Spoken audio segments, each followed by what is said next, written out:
Wapres Gibran wakili Presiden Prabowo di KTT G20 Afrika Selatan. Wakil Presiden, Wapres, Gibran Rakabuming bertolak menuju Johannesburg, Afrika Selatan, Jumat, 21 November 2025. Kunjungan Gibran untuk menghadiri konferensi tingkat tinggi, KTT G20 mewakili Presiden Prabowo Subianto. Pantauan Tribunnews di lokasi, Wapres tiba di Pangkalan Udara Halim Perdana Kusuma, Jakarta, pada pukul 9.15 waktu Indonesia Barat. Wapres tampak mengenakan batik lengan panjang dengan kelir coklat. Turun dari kendaraan, Wapres langsung menaiki tangga pesawat. Sejumlah pejabat tampak melepas keberangkatan Wapres.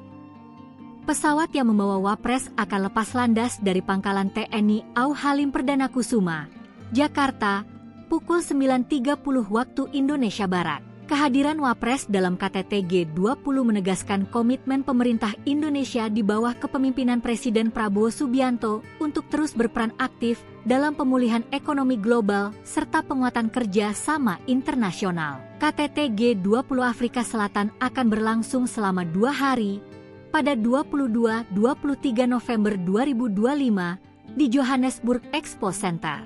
Dalam forum yang mempertemukan para pemimpin dunia tersebut, Wapres akan menyampaikan pidato mewakili Presiden Prabowo sekaligus menegaskan posisi Indonesia terkait berbagai isu global prioritas. Selain itu, selama rangkaian KTT G20, Wapres juga dijadwalkan melakukan sejumlah pertemuan bilateral dengan para pemimpin negara sahabat untuk menyampaikan pesan Presiden Prabowo, khususnya dalam rangka memperkuat hubungan dan kerjasama antar negara.